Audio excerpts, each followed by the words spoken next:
কমিশনের আয়োজনে সবচেয়ে প্রথম আলোচনা সভা। আজকে সেই আলোচনা সভাতে আমরা কথা বলে আসলাম। আলোচনা সভা এখনো চলছে, অনেকে আলোচনা করছেন, কিন্তু মেইন আলোচনাগুলো শেষ হয়ে গেছে। আজকের আলোচনার বিষয়বস্তু ছিল হলো যে সামনে প্রত্যেকটা কমিশনের সাথে রাজনৈতিক দলগুলো কিভাবে বসবে, কিভাবে আলোচনায় ঐক্যমত আসবে এবং সেটা অ্যাকশন মানে ইমপ্লিমেন্টেশন সামনে যে কিভাবে হবে। একই সাথে আমরা অনেকে আলোচনায় তুলেছি নির্বাচন কখন কিভাবে হবে। এনডিএম এর তরফ থেকে এনডিএম এর চেয়ারম্যান হিসেবে আমি আলোচনা করেছি। আমরা আজকের প্রসঙ্গের বাইরে দুটো বড় আলোচনা করেছি। একটা হলো আওয়ামী লীগকে আমরা নিষিদ্ধ ঘোষণা দেখতে চাই। একটা টেররিস্ট অর্গানাইজেশন হবার জন্য যা যা ক্যারেক্টারিস্টিক দরকার প্রত্যেকটা আওয়ামী লীগ করেছে, গত 16 বছর ধরে করেছে। বাংলাদেশের মানুষের উপরে গণহত্যা ঘটিয়েছে, ভোট ডাকাতি করেছে, অর্থনৈতিক লুটতরাজ করেছে, জনগণের উপরে আক্রমণ করেছে। একটা অর্গানাইজেশনাল স্ট্রাকচার নিয়ে একটা পলিটিক্যাল রেজাল্ট খুঁজে তারা এই কাজগুলো করেছে। যে কোনো সংজ্ঞায় এটা একটা টেররিস্ট অর্গানাইজেশন।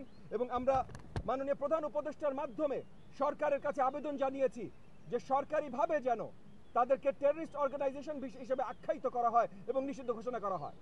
একই সাথে আজকের প্রসঙ্গের বাইরে আরেকটা আলোচনা আমরা নিয়ে এসেছিলাম এনডিএম এর পক্ষ থেকে।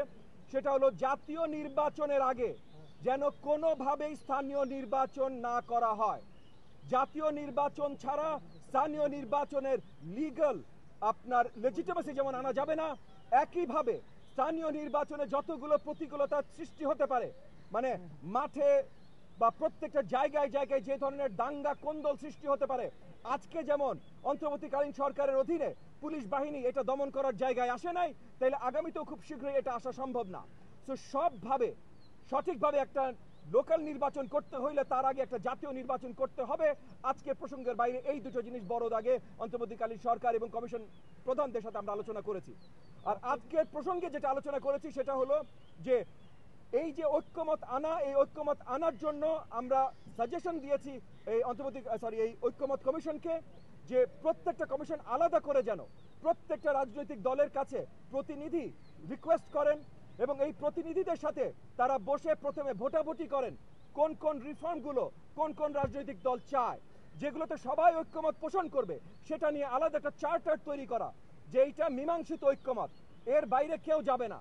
এরপর যদি কোনো প্রয়োজনীয় রিফর্ম থাকে যেখানে ঐক্যমতে আমরা পৌঁছতে পারছি না, সেটা নিয়ে আলোচনা করবার জন্য নির্ধারিত একটা সময় রাখতে আমরা আবেদন জানিয়েছি। এই নির্ধারিত সময়ের ভেতরে যদি ঐক্যমত আমরা না আসতে পারি তাহলে সেই রিফর্মগুলো আগামী নির্বাচনের পর পার্লামেন্টের হাতেই দেয়া হবে।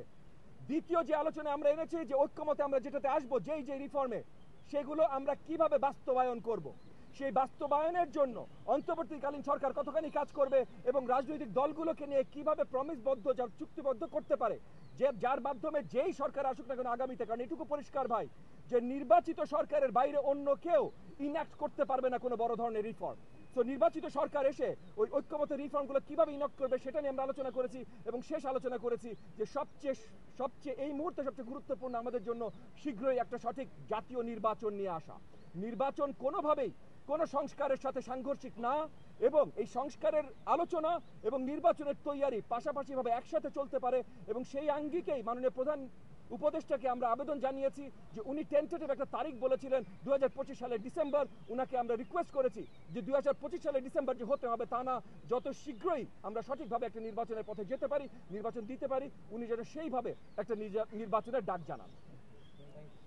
কোনো প্রশ্ন আছে?